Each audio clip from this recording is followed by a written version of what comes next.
Welcome to you, Mother Truckers. Today, we've got a pit stop planned for you. Yeah, good one. You sent over not one, but two flash fiction stories, and we're diving headfirst into them. These explore what happens when stuff we think we understand, treasure, the afterlife turns out to be, well, something else entirely. Exactly. You've given us two narratives that take these really familiar concepts and just twist them in fascinating ways, exploring the unexpected consequences that pop up when our assumptions get challenged. Okay, let's unpack the first one, Fool's Gold. Now, when you hear Midas Touch, you probably think of, a greedy king, a lesson about wanting too much. Standard fairy tale stuff. Right. But this story, it throws a curveball the size of a gold brick. It reimagines that legend through this terrifying, almost technological lens. It is a really compelling reinterpretation. The discovery in the cave. It isn't just gold. It's described as pulsating veins alongside this petrified girl. Yeah, it immediately shifts the familiar myth into something far darker, more unsettling. And Maya's line about it being an ancient nanotech experiment gone haywire. Yeah, that jumped out at me. It's crucial, right, for understanding this new context. It suggests technology operating at, a microscopic level, way beyond our current grasp, which makes the potential for unforeseen catastrophic consequences just all the more plausible and honestly terrifying. Absolutely. And here's where it gets really interesting for me. The story hints that Midas might not have been a villain punished for greed, but maybe someone who stumbled upon or maybe even created this dangerous tech and then desperately tried to undo it. And the tragic result was his own daughter. It completely flips the traditional morph. Precisely. It transforms the legend from just a simple cautionary tale about greed into potentially a more profound warning about the unpredictable nature of technological progress, even when it's, driven by good intentions. It prompts us to consider our own relationship with innovation and the inherent risks, right? The risks that come with pushing the boundaries of what's possible. And those risks, as the story unfolds, they extend far beyond just one person. The discovery becomes public, and the world finds itself not in, conventional warfare. No tanks rolling in. No, but grappling with the insidious allure of this. Midas gold. People are trading everything for it, driven by what's described as a primal madness.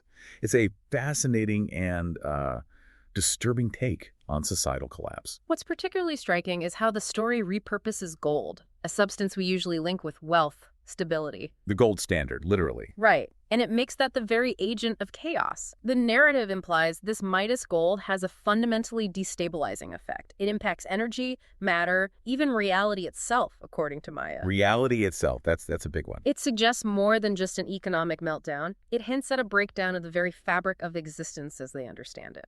It's like imagining a fundamental law of physics suddenly turning against us. This story paints such a vivid picture of cities shimmering, not with prosperity, but with the gleam of impending doom.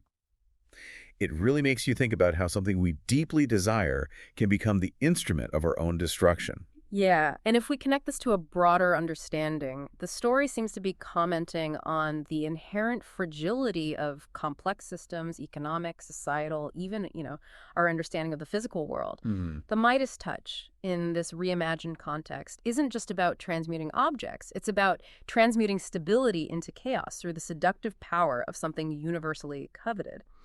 So beyond the immediate danger in the story, what do you make of this commentary on human desire and our potential blindness to the risks? That's a great question. It makes you wonder if some of these ancient myths aren't just simple tales, but maybe they carry deeper warnings about our inherent tendencies and the potential for even our greatest ambitions to just backfire spectacularly. It certainly makes you consider the true cost of progress and whether we ever fully grasp the forces we unleash. It does indeed.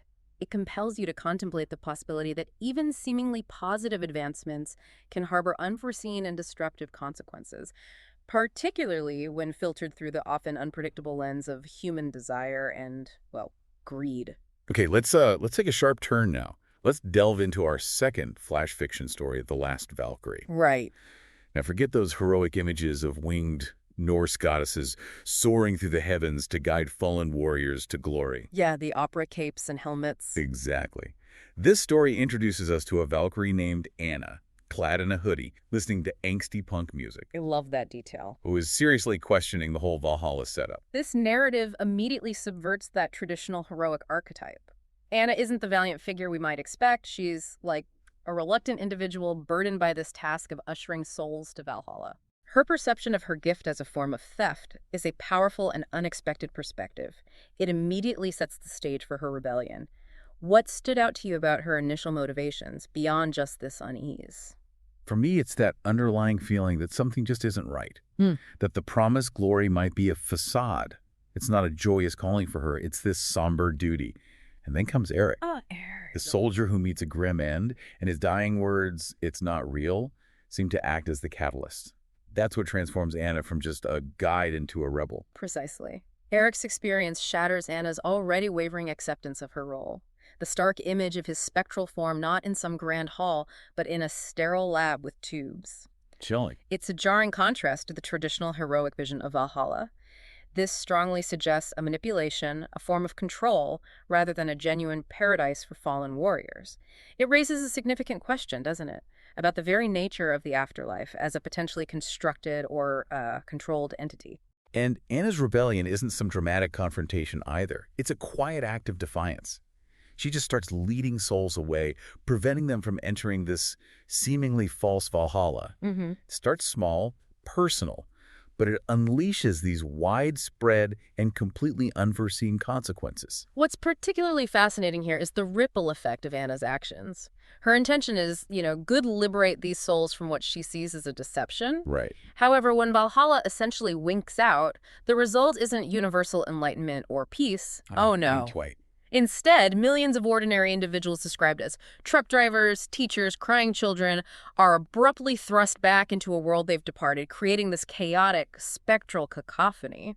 It's a powerful illustration of the law of unintended consequences. It's a perfect example of the complexities of even well-intentioned disruption, isn't it? Her motivations might have been rooted in wanting to expose a lie, liberate souls. Noble goals. But the actual outcome is global chaos. This flash fiction story doesn't shy away from the messy reality that rebellion, even against something potentially unjust, can have unpredictable and far-reaching negative impacts. Exactly. It challenges any romanticized notions we might have about rebellion. Anna's act of defiance isn't clean or traditionally heroic. It's messy, disruptive, and it generates widespread confusion and fear. The story seems to suggest that even flawed established systems, when challenged in such a significant way, can lead to unforeseen and potentially negative outcomes. And despite the chaos she unleashes, Anna doesn't suddenly become a savior figure. She identifies as a sister to the lost, someone who just walks alongside these displaced spirits. Yeah, she's not leading them to something new. No, her rebellion isn't about fixing a broken system. It's more about acknowledging what she sees as an injustice and finding a sense of solidarity, maybe even freedom, in her act of defiance, even amidst the resulting pandemonium. So, considering the chaos, do you see her actions as ultimately justified? Or does the story present a more ambiguous perspective on rebellion? That's a crucial point to consider. The story certainly doesn't offer a simple yes or no, does it? Not at all. While Anna's motivations stem from a desire to expose a potential falsehood and offer a form of liberation, the consequences of her actions are undeniably chaotic and potentially frightening for those affected.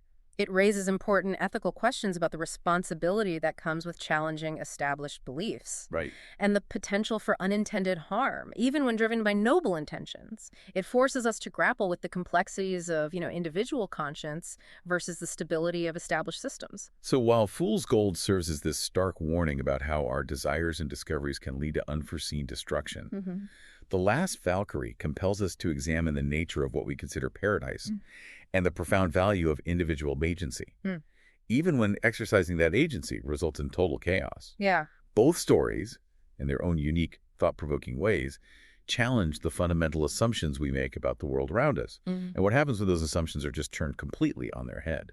Precisely. They both underscore the potential for significant disruption when the narratives we often just take for granted are fundamentally challenged, whether it's the presumed value of gold or the long-held promises of a glorious afterlife. So what did you make of those two wild rides?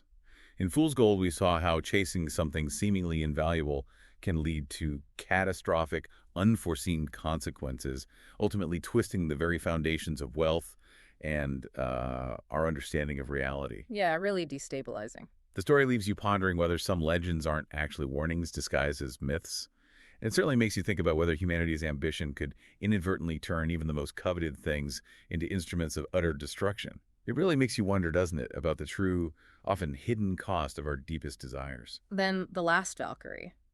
Man, it completely flipped the script on the idea of a heroic afterlife. It presented a rebellion that, while undeniably messy in how it played out, Very messy. it challenged a seemingly unshakable established order. And a story raises some truly fascinating questions about the very nature of paradise, the ethical implications of controlling beliefs about the afterlife, and the raw power of individual defiance. Even when facing seemingly insurmountable forces, Yeah. it leaves you considering what true freedom might actually look like, even if it's found amidst widespread chaos and uncertainty. These flash fiction stories, though incredibly brief, they offer some remarkably potent food for thought, really digging into core themes of greed, unintended consequences, the complexities of rebellion, and the very essence of reality and the afterlife as we understand them. Back a punch? We sincerely hope this pit stop has provided you with a fresh perspective on these profound ideas and perhaps even sparked some further exploration on your own. What aspects of these tales resonated most with you? What other questions do these imaginative narratives raise in your mind? We'd genuinely love to hear your thoughts. Yeah, definitely let us know. Until our next dive into the fascinating and the unexpected, keep those questions coming.